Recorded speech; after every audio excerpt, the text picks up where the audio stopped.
I would now like to introduce today's presenter. Rita is Everest Group's principal analyst for impact sourcing and sustainability. Her focus delivers a triple bottom line lens of people, planet, and profits to global services market research, beginning with an in-depth examination into impact sourcing. Abby, Practice Director, manages Everest Group's trust and safety outsourcing offerings. Leveraging his significant consulting and research experience, he has advised many global service providers and enterprises on digital transformation, cost transformation, product strategy, and go-to-market strategy. And with that, I would like to turn things over to Rita. Thank you so much, Raphael, and welcome to everyone that's online with us. Really excited about this topic and particularly excited about the combination of talking about ESG or sustainability and trust and safety. And I'm excited to be here with Abby, who this is the first time we're doing a webinar together. Abby, tell us about your interest in sustainability and how we got connected to this. Right. Yeah. So hi everyone. Sabi. Yeah. Thanks, Rita, for asking that. Actually, talk about trust and safety. There is a logical connection, but before we go into that later in the course of our webinar today, actually the need for sustainability was something which I saw inherently over the course of my career, right? And I've seen firsthand, how sustainable solutions not only look good on paper, but they actually, end up a lot affecting and improving, in fact, your bottom and top line both. So it's no wonder that something as critical as trust and safety would be inherently linked to ESG or sustainability, right? So love it. I've done my job. You're part of the same crew as mine. I love it. So let's get straight into this, beginning with the Everest Group Purpose Framework. We created this framework as a way of depicting the fact that the idea of sustainability, ESG, all the different alphabet soup of language that we use around this topic, it really boils down to the effect that we have on people or society and the planet or the environment. So those are really central to our purpose framework.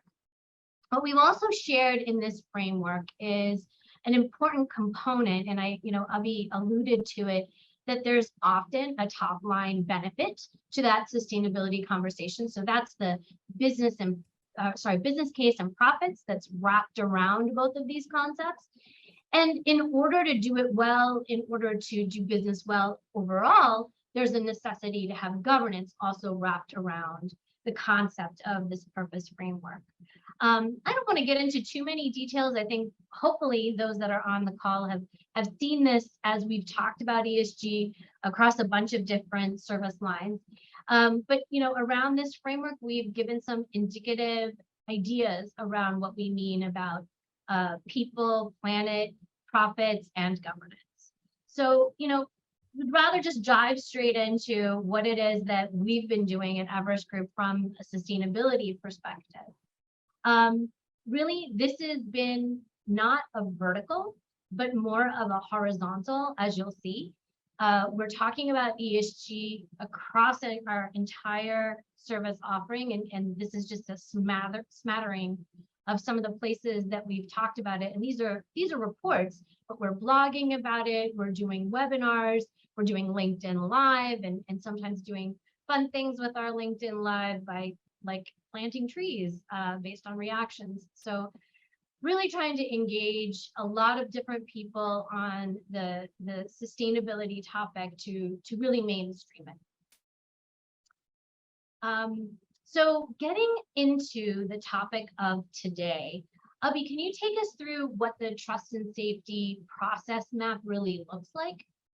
Sure. Yeah. Thanks, Rita, for that. I think this is really kind of useful and critical to know that, basically when we talk about trust and safety, we typically have tendency to associate it with content moderation.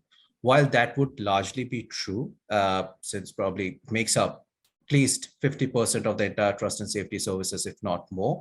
However, there are other sub areas or work types within trust and safety, like annotation, quality review, or content services like translation or transcription, commercialization, ad support, platform safety. So all of this together, so there's an entire gamut of services, within trust and safety that companies offer, companies have the need for, right? And that's why, we have this process map which shows, all these areas under trust and safety. And of course, running across all of these, obviously you can understand that because it has a lot to do with the policies of the companies, the policies designed by governments. So there is policy consulting, there is data analytics, all of which kind of embedded into trust and safety services, right? This is great. I think we often hear trust and safety and content moderation interchanged, but really getting into the fact that it's more than content moderation. And on that point, I just wanted to highlight to everyone, we do have an active question and answer session towards the end. We will try to answer as we're going on. So please feel free to drop in your questions into the Q&A tab, and either we'll answer them live or we'll answer them towards the end. Yeah, I think one more thing we probably need to call out, Rita, over here is the fact that, yeah, I mean, exactly. So, whenever we hear the word content, we tend to associate it with social media, right? Because obviously they are probably some of the largest content creators, and of course, they are the largest content consumers. However, trust and safety services, I mean, it's burgeoning amongst the multiple industries, right? There is social media and dating, which take up the chunk of it. There's also gaming, there's BFSI, there's e-commerce. And in fact, there are some new use cases coming up in industries such as utilities and the public sector too, right? So yeah, it's not very industry specific per se. At the same time, there are obviously certain nuances which are specific to every industry, right? But the concerns and the risk mitigation strategies and the services that are offered, they span across a wide range of industries. Yeah, I think the point is that as the world becomes so much more digital, this space just keeps growing in terms of the reach and therefore the importance of this service. So to think more about the intersection of ESG or sustainability with trust and safety, we thought it'd be fun to start off with a poll. Engaging and fun, hopefully. In terms of to what extent do you associate ESG with trust and safety, whether it's your personal view or your company's view? It'd be great to know. And we're starting to get some answers in. Abhi, what do you think about combining these thoughts? I mean, you already reacted to that at the start, but what do you think about it in terms of the growth of this space? Yeah, I think probably, Rita, till a significant amount of time, both of these have kind of coexisted. Not necessarily, there have been some overlaps, but they've not necessarily kind of, let's say, built into each other like a circle, right? But what we are seeing increasingly, and which is obviously going to happen even more, is the fact that increasingly trust and safety policies of companies are going to be a part of their overall ESG mandate, right? And which kind of makes sense. I mean, we'll discuss how, but that's the road ahead, way forward that we see. So I think I'm going to close the poll and share the results. So it's really interesting that there's actually a chunk of people that say not at all. So I kind of wonder why you're here. Maybe you're here so that we can convince you of this linkage. But to some extent, significantly do seem to be the largest answers. Abhi, any reactions to this? Well, it's heartening to see that nobody's asking what is trust and safety. And yeah, I mean, Yeah. while we may laugh over it now, but even some time back, there were companies who were probably thinking about it logically, but there was no proper structure, as a separate line of, I wouldn't say a line of business per se, but a separate line of operations, which was taking care of the entire trust and safety content moderation needs of the organization, right? So yeah, it's really, really heartening to see that. That's great. That's great. So moving on, let's get into the details. What do we mean by this intersection between E, S, and G and the trust and safety space? Right. So because trust and safety is mostly, I mean, largely to do with content across various industries. So yeah, I mean, if you see the logical intersection is more on the S of the ESG side, right? Like create a social impact, through whatever measures you take. While the E and G are, mostly at an organization level. However, having said that, there are trust and safety specific use cases even on the environmental and the government side, for example, like adopting multiple workforce models so that you can reduce the emissions, or combating misinformation in related to the environment, which falls under the ambit of trust and safety, or even undertaking governance measures like publishing transparency disclosures, right, which help in stating what the good that you're doing for the society. So while, yeah, I mean, these are mostly at an organization level, but yeah, there are trust and safety use cases for it. Social side, yes, because trust and safety essentially is to do with improving the online experience for the customer, right? So that's why, the social impact is probably the largest, and where, it's both about improving the experience for the customer by taking down unwanted content even before they appear on the online platforms. But at the same time, it's also ensuring that the employees are looked after, these very employees who are probably taking down that abusive content, right? So, and also what it means is a lot of this is also to do with the fact that we need to engage with communities, help them understand what how harmful content can be, what harmful content looks like, what are the steps they can take to combat such harmful measures, and what are the steps the industry is taking to combat such harmful measures, right? So that's why S is more of a natural fit, right? Makes sense. Makes sense. All right. And then governance, sorry, we just to cover governance, I think the fact that it exists as a space is an important part of an overarching governance practice within any company that is providing content that is consumed publicly. So I think that's another piece of the puzzle. So I think you dove into the S of ESG, or you started to dive into it. Let's get into the details of sort of the two key questions of who are these folks that are actually performing the trust and safety function, or the guardians of the galaxy, and what are the must-haves for ensuring that success, their success. Right. Yeah, absolutely.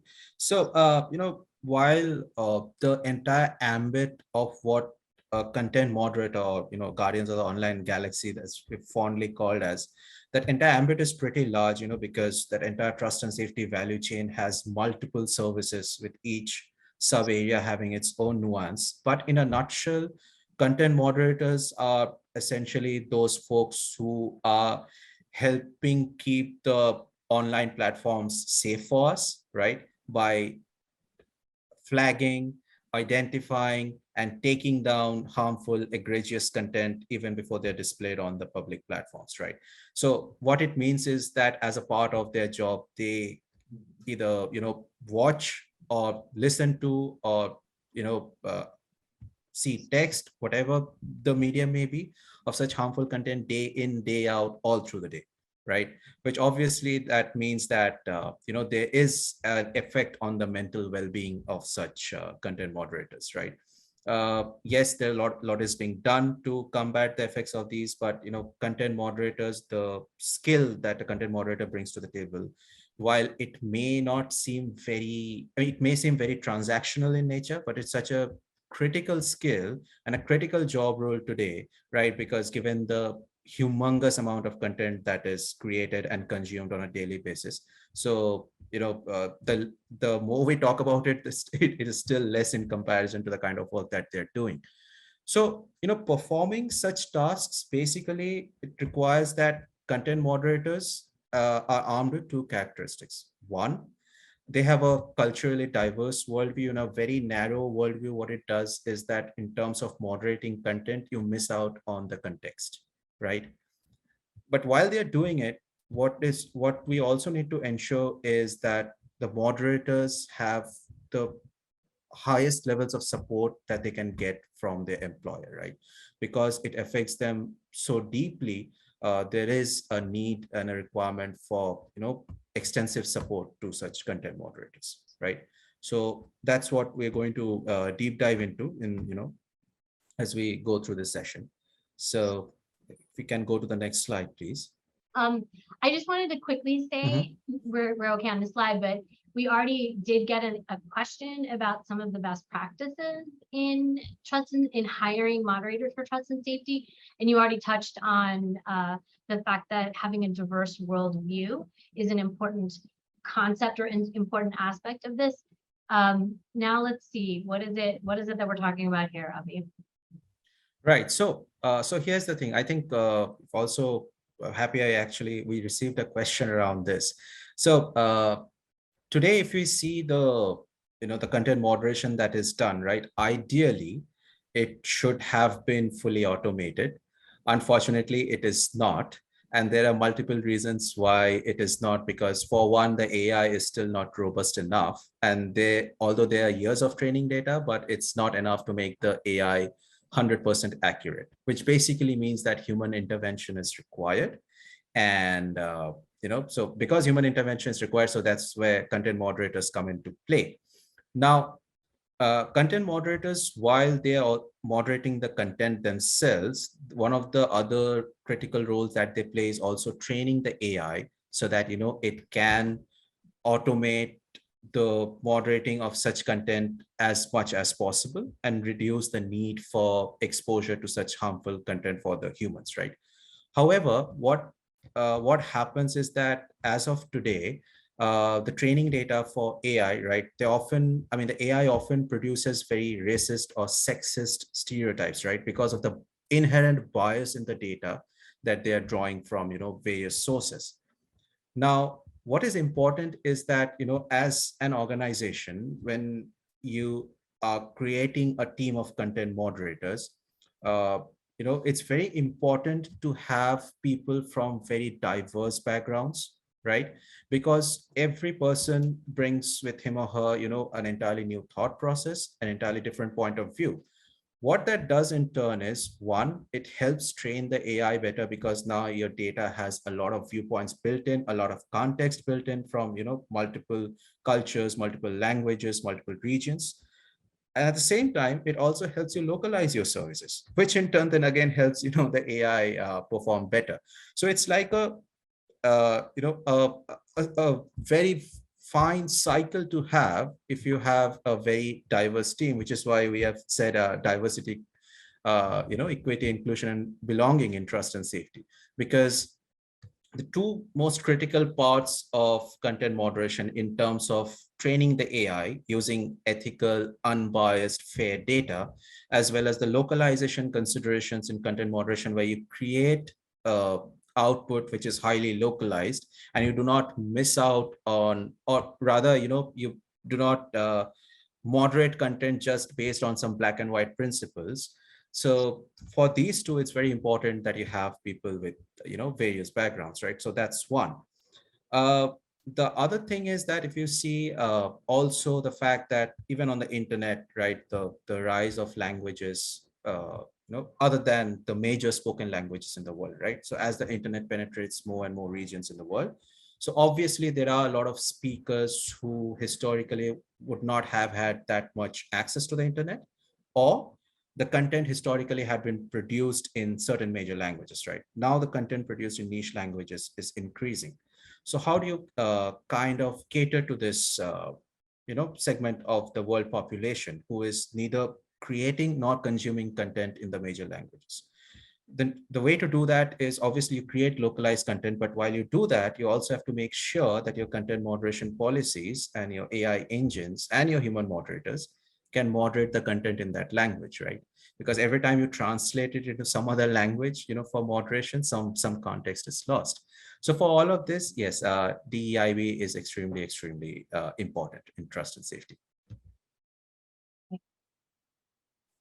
So one subset of the DEIB conversation that Everest Group has really been bullish on is the idea of impact sourcing.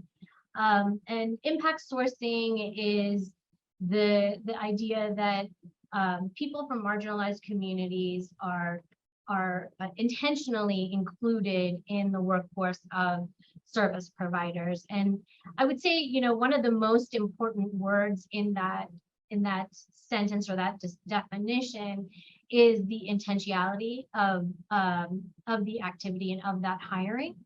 And we bring up impact sourcing as one of the best practices that, one of the questions that we got was about best practices, but one of the practices that's being used across the global services industry to create a more diverse, equitable, inclusive, and belonging sector. So let's get into what are the actual, what's the actual benefits of hiring people from an impact sourcing perspective. And let me link that again to being a subset of this diversity, equity, inclusion, belonging that Avi got us into. So there are three major advantages that we talk about with impact sourcing being a proven approach to your talent questions. First is, of course, there is a talent advantage. Access to untapped talent in a stable and engaged workforce sounds so humdrum, really, when you look at the words. But when we talk about untapped talent, there are such talent that are what we call NEET, not in education, employment, youth.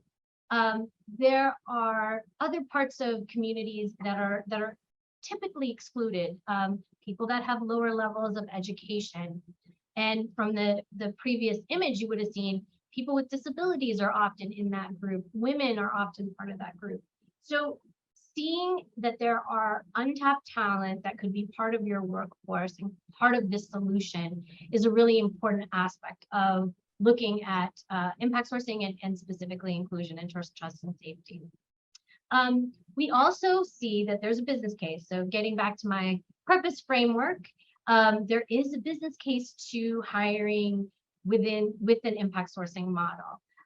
There are long-term cost savings, often because of this stable and engaged workforce, but also as a result of lower turnover issues. Service delivery is reliable, if not on par with traditional service providers or traditional staff or above. And there's also this brand equity that happens with impact sourcing, that there is this sense that you're not just doing business as usual, but really making a difference in the communities where you operate. And on that note, having a positive corporate citizenship aspect is really important too. There is positive social impact. When we talk about impact sourcing, we talk about the multiplier effect of impact sourcing across the community, that it's not just one person who's getting a job, but the entire family that's affected, and then backward and forward linkages for all you economists out there. There's truly a larger benefit to being inclusive in this way. In many cases, there's also an environmental impact. A lot of the impact sourcing model is often about bringing work to where people are located, as opposed to bringing your workers to your areas of location. And finally, it's really giving all of us the license to operate by having these inclusive work practices. And the fact is, in our research and the study that we've done around impact sourcing, there's both clients that are more than satisfied with this approach, you know, as you see with the quote that we have about being 2 steps ahead, as well as really truly experiencing this nutrition conversation. And I think that is more and more visible these days as we talk about having a workforce, you know, the great resignation and having a more engaged workforce. Right. You know, the other thing that I just want to call out, you know, if you can go back to the previous slide, is a lot of times people think of impact sourcing and, you know, as essentially diversity hiring. It's not that. Impact sourcing is something which you kind of live and breathe. So basically, as part of your business mandate, you know, if you're a company who really would want to, you know, take the next step in terms of impact sourcing and make it a part of your business mandate, you essentially want to look at partnering or working with other companies who think similar, right? So yeah, so just wanted to call that out, you know, so that it does not become basically like it's just about diversity hiring. It's not. Yes, it's a big part of it, but it's also about that entire ecosystem, the kind of people you're interacting with, the kind of folks you're working with, the, you know, the entire business value chain, right from the primary suppliers to your end customers. Impact sourcing, you know, is a part of that entire value chain. Great. So now let's get into more of the operations, how we're doing trust and safety, and starting with well-being. How does ESG incorporate? Right. So like I mentioned before, you know, in terms of helping the content moderators perform their job well, there are two major aspects. One is obviously the fact that we need to bring in as much diversity as possible so that there are fresh ideas, there are different kind of context, you know, from different culture, religion, you know, geographic areas, whatever it is. But the other important part is obviously ensuring the well-being of the content moderators, right? Now, when you talk about well-being, and thankfully this is not the case anymore, but even a couple of years back, people tended to think of well-being only as something in terms of psychological support for content moderators once they have joined the firm, right? And then have that psychological support, have some breaks, and that's about it. But that's not really well-being. I mean, yes, they form part of well-being, but well-being is much, much bigger than that. It actually starts during the hiring process when you're trying to identify the people who would be the best fit for this role, right? Now, you know, it can be either in terms of a job description or in disclaimers that essentially content moderation job may lead to, you know, certain kinds of stress, right? And also administering assessments, psychometric trials, you know, whatever tests, sorry, whatever it may be to kind of gauge who the best fit candidates are for the role. Obviously, once they join, then there's an entire gamut of exercises that can be done, including training, you know, simulation, offering avenues for career planning. In fact, we have seen that some of the best, I mean, companies when it comes to well-being of moderators are the ones who typically tend to rotate the moderators in different roles throughout their, you know, throughout the organization, throughout their job span, right? So that, you know, the exposure to harmful content, right, is not throughout the year, let's say, but more like, you know, it's spread out, and there are breaks from that, right? That's one. And then obviously the most critical part is actually the support that these moderators need once they have left the organization, because the trauma or the stress that they endure during that job does not leave them, right, immediately once they have gone out of the organization. So it's very important that keep providing access to psychological support for such content moderators once they have left the organization, right? Also help them maybe take up alternate career paths or get a job elsewhere, right? So the social impact that we had been talking about, you know, before, that also forms a part of it, that what is the kind of difference and you're making in a content moderator's life, and what is the kind of support you're providing him or her, right? So that the entire experience, while being stressful, does not remain traumatic throughout the lifespan, right? So yeah, so as part of this, there are several interventions and practices that companies have taken up. If we go to the next slide, yeah. So there are obviously this core well-being initiatives like a 24/7 access to a counselor, or dedicated facilities for yoga, meditation, sports, or designing work processes where there's enough time to take breaks to de-stress and decompress. But there are also other interventions, right, that multiple organizations have come with, including tech interventions or chatbots or surveys, or even the cognitive nudges, like let's say if there's a very harmful content and then probably the screen beeps up saying that, hey, you have been watching harmful content for the last 7.5 hours, it's probably time for you to take a break, something like that. Or even the way that you're designing the workspace real estate, right, to help calm people down, maybe after especially a very stressful maybe piece of content that someone has been watching. And the final I would say the piece in this kind of jigsaw puzzle that a lot of companies have been dabbling in, and in fact, some of them are getting very serious at it, and which is absolutely required, is the research in mental well-being, right? And when I say research, it's actually academia and industry coming together to discuss and discover, how harmful content can be, what the effects can be, and what are the ways to mitigate the effect of such harmful content, right? And one of the primary reasons of doing this research is well-being is something which is, not really a competitive advantage, but it's in the best interests of the entire industry to have it like more like a public standard rather than, a company level initiative, right? So Yeah. that's why, this so much research that is being done. I think these are all really interesting. I'll tell you, when I future gaze, Abhi, I really think I'm looking more at those really brilliant techies that are out there to help automate some of this process a little more. And I know we're very far away from being able to automate the majority of that very challenging content, but it does seem like this is one area that we really want to work people out of these jobs so that they can do other things that are a little more rewarding. But I think these are all great starts and important interventions.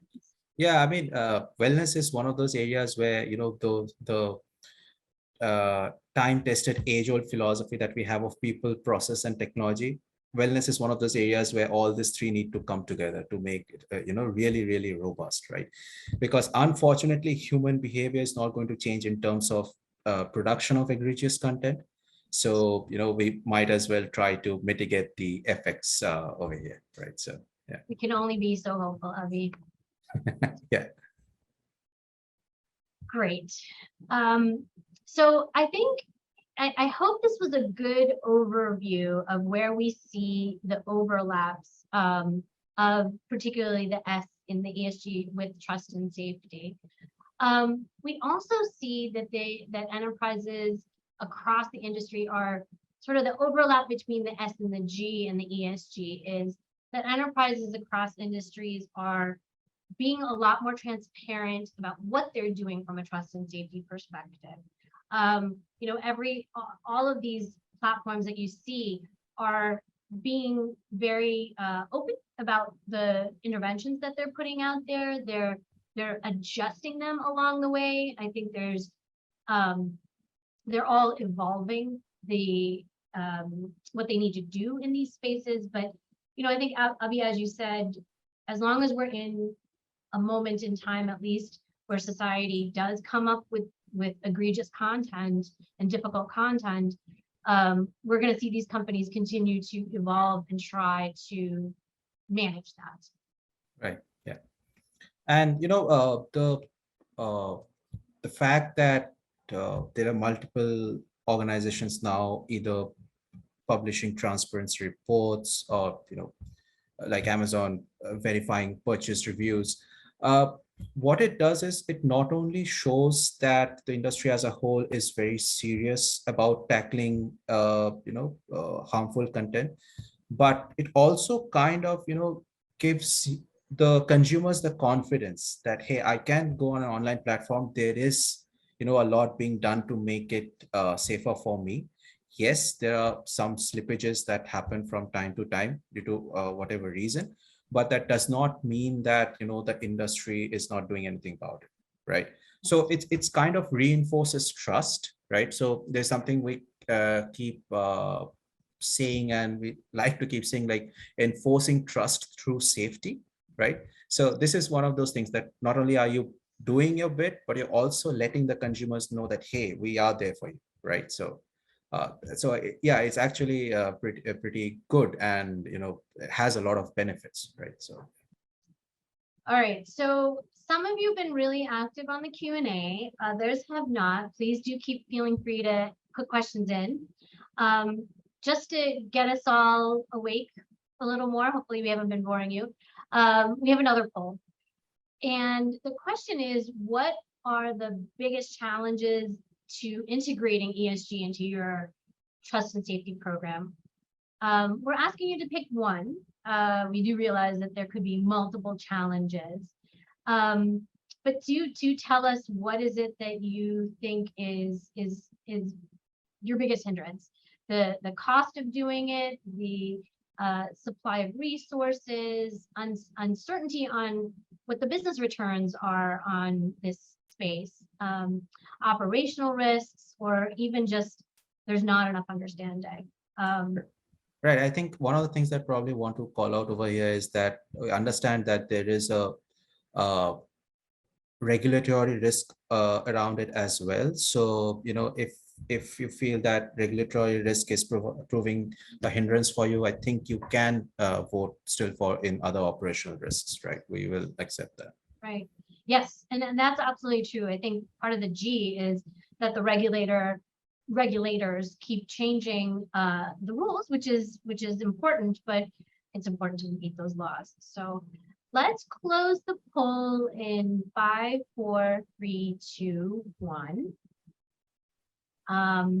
and share these results. So I think there's also some interesting selection here. We do have the largest being not enough understanding to get started. So thank you for being on this webinar to be part of that journey. But some other reactions, Avi, particularly this uncertainty around returns.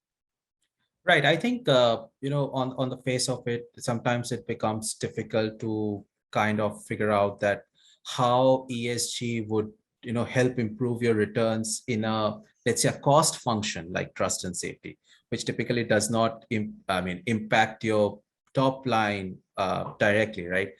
The interesting part is that trust and safety, the impact of a robust trust and safety policy, and when I say a robust trust and safety policy, what it means is that it basically is a part of a bigger ESG mandate, is the fact that it helps you improve your brand value. It kind of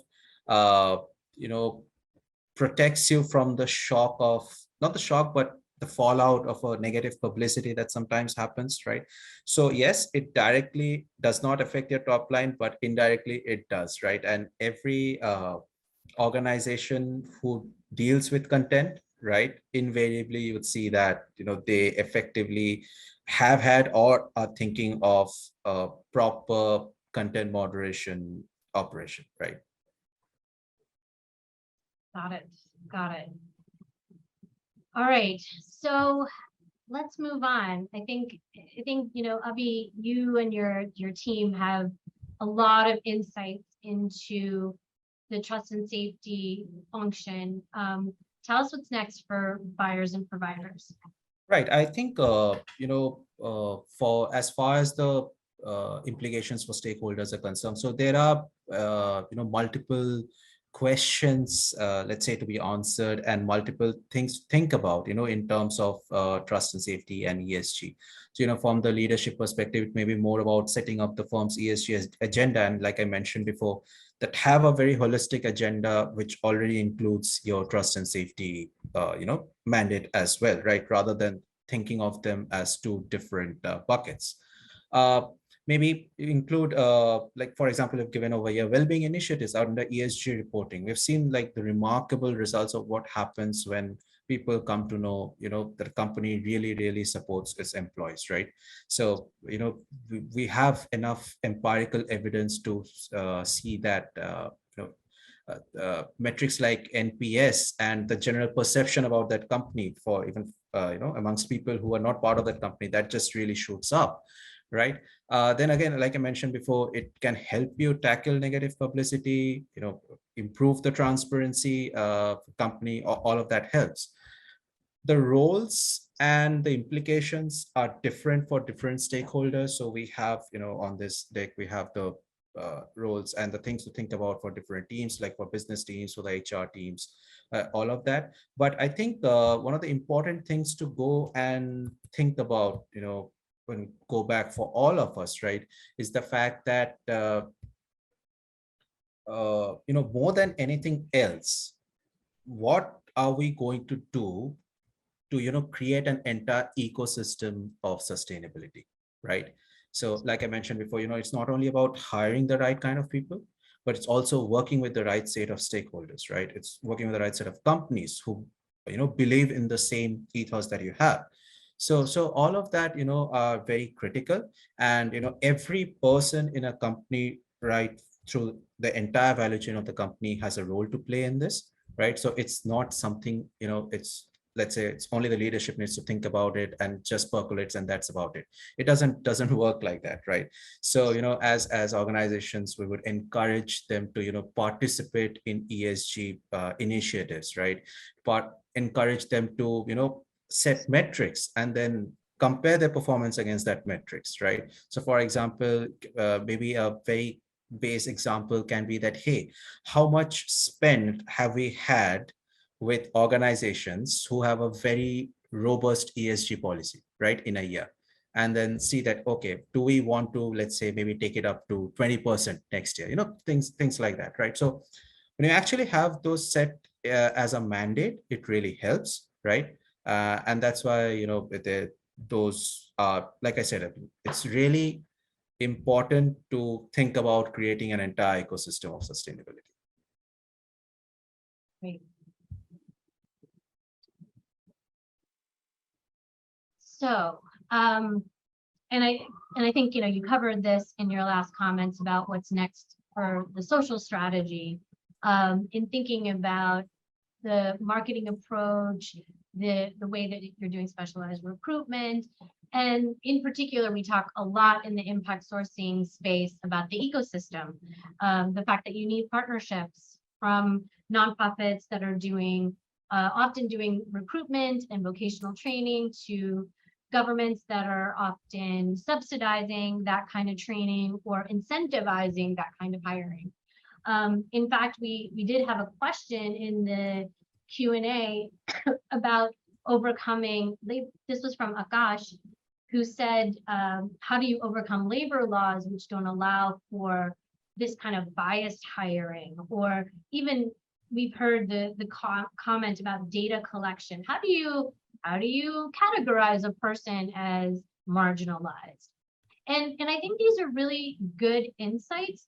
What we tend to say or see happening in the market is a lot of self-disclosure. So say, for example, you're a person with disability, but your disability doesn't affect, has an effect on your workplace because of physical requirements. Say you have a visual impairment and therefore need some assistive devices. That's a moment in which there's self-disclosure, and then there's the accommodation for that workplace support. So much of that is about self-disclosure. And there's other really interesting practices that are happening in the impact sourcing space, and would be happy to cover more of that going forward. On that note, specifically for participants of this webinar, we are making an offering to connect with you, to calibrate on your trust and safety journey. There's a lot of different aspects to this. I think, this is 1 hour that we've been able to get into some of the nitty-gritty details, but we would love to connect with you and your teams to talk about ESG strategy, what's your go-to-market strategy, the account intelligence, competitor intelligence, and more broadly, especially for enterprises, to think more broadly about what the outsourcing view is and what the vendor landscape looks like in the trust and safety space. So we put up a poll. If you'd like to have this complimentary briefing, please do let us know. I think about half of you have answered. It is something that we find to be really helpful just to get some conversations started. There's no commitment that's required, and in many ways we end up learning. So that's why we specifically said it's about calibrating, because we do think that there's a lot for us to learn along the way in this journey. So I think we can close that poll, and if you missed it, there will be an opportunity again when you exit the webinar. So Abhi, tell us what the road ahead looks like for stakeholders that are engaged in trust and safety, whether they're implementing this as a service or they're buying it as a service. Right. So, obviously there is this, the new use cases that are coming up with the metaverse, right? Now, at a very fundamental level, right? The fact that the metaverse essentially is like the, we take the content that is produced and consumed right now and probably multiply it by 20, right? If not more. So to achieve moderation at that scale, you essentially need to tap into a very, very large talent pool, right? Now, if you confine yourself to a very specific kind of a talent pool, right, depending on whatever priorities you have, you're essentially missing out on a very large section of population, right? So yeah, in a way, anyhow, you probably need to hire people from multiple backgrounds, right, to cater to the business more than anything else, which in turn obviously kind of also helps with the impact sourcing mandate, right? But the thing that is happening is impact sourcing is becoming, for a lot of companies, from a good to have to a must have, right? So we know for a fact that there are multiple organizations who are outsourcing services in these areas. They have an ESG mandate. They have a very robust ESG mandate, and it's, I would say, even a very stringent ESG mandate to, essentially work with partners who believe in the same kind of ethos that they do, right? So, which means that from a provider perspective, it makes sense to have a very robust ESG policy to take advantage of such buyer requirements, right? The one thing that probably we would caution against is having very over ambitious goals, right? It's probably best to take it step by step, because what happens, we have seen instances of greenwashing before, and it, in the long run, it does more harm than good, because ultimately, if there is a negative press, the fallout of that is really difficult to counter, right? And the effect lingers on for some time. And the other thing is, for a lot of people, impact sourcing is typically just viewed from the lens of cost saving. So you'd suggest, that it is much more than that, right? It's not only about cost saving. We have discussed this before. It's about access to talent. It's about, being socially responsible. It's also about cost, but that's not the only one. So I think the road ahead is, like I mentioned, there are multiple roles that folks within an organization need to play to create that ESG, and sustainability ecosystem. That's the road to take. And as part of that, yes, there is a hiring perspective, there's talent perspective, there's a business perspective, there's a policy perspective. All of that need to kind of work with each other in tandem, right?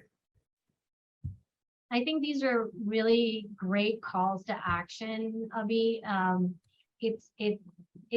we're actually also saying that we don't have all the answers explicitly, that these are all really challenging things to take care of, but we are seeing this emerging trend of what must be done versus how optional much of this is. So with that, I'd like to move into our Q&A, and we have been answering some of the questions live, or I've been typing some answers to some of the really great questions that we've been getting. But a couple questions that I wanted to share with Abhi and get his thoughts on. A question from Rohit Mishra: how do we map ethical aspects of content in the value map that we showcased? And I think that was the earlier map of sort of the full map of trust and safety. It forms a critical dimension of trust and safety. Sure, if we can go back to that value chain, right? I mean, the short answer is, the ethical aspect of content is something which runs across that entire value chain, right? Yes, the nuances are a bit different in the sense that, in content review and compliance, the core content moderation, right? A lot of it has to be colored with context, right? What is ethical in one culture may not be ethical in another. But in a lot of those services, right, the ethics is kind of, let's say, all encompassing.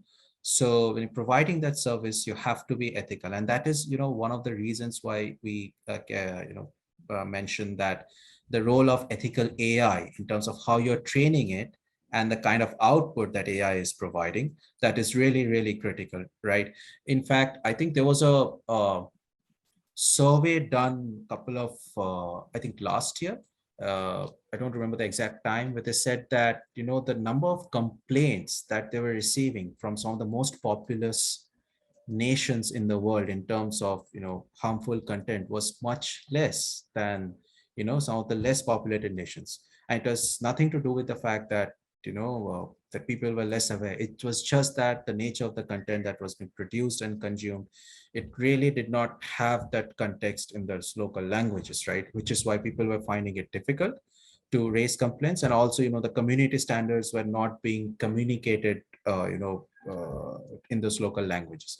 So the ethics part of it is kind of all encompassing. It runs across the entire value chain. Take any service, the role of ethics in that is critical. Yeah, just to add to that, we had a participant, Hadir Isam, who suggested maybe we should just hire only individuals that have 3 languages of knowledge, so that there's more of a global aspect. I thought it was an interesting idea, but it may limit the pool of people that we could be hiring into this space. Right. Yeah, I mean, there's no one right answer to that, right? It just works. Multiple things work better in different contexts, right? Yeah. So yeah. But getting to the geography question, Laura Lang also has asked us a question on what are the main delivery countries of trust and safety?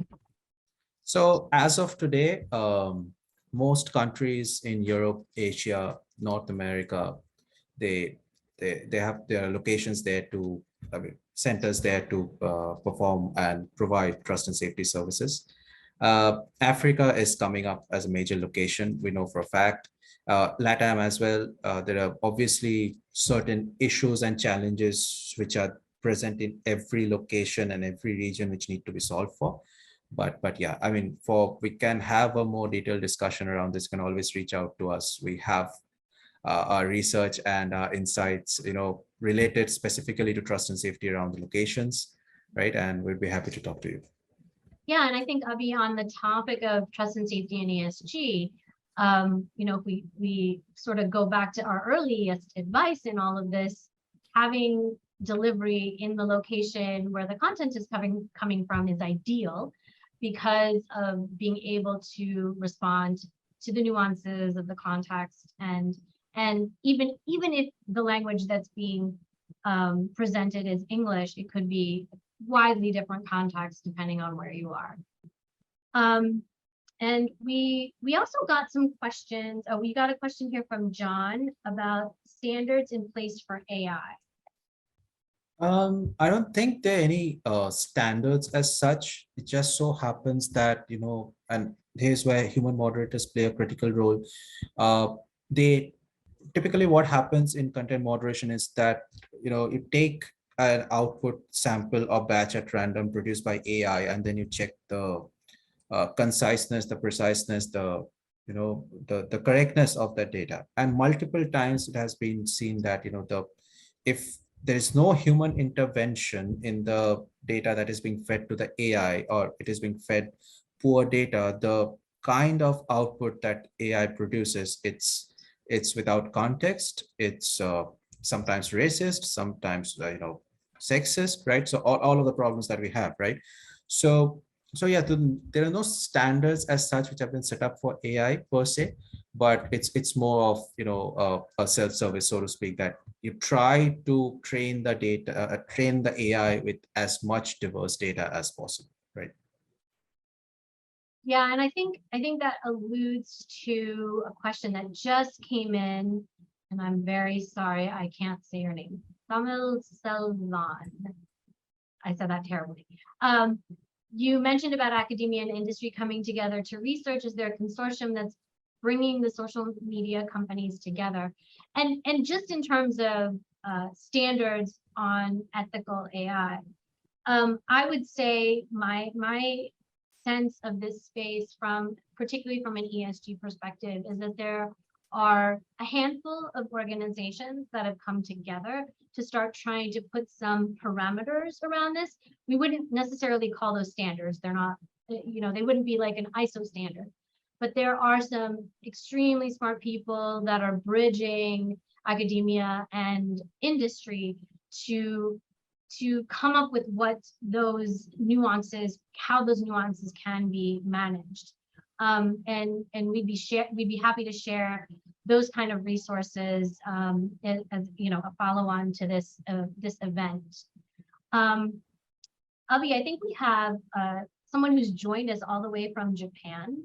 And Ari, I don't know what time it is in Japan, but I have to imagine that it is either very late or very early.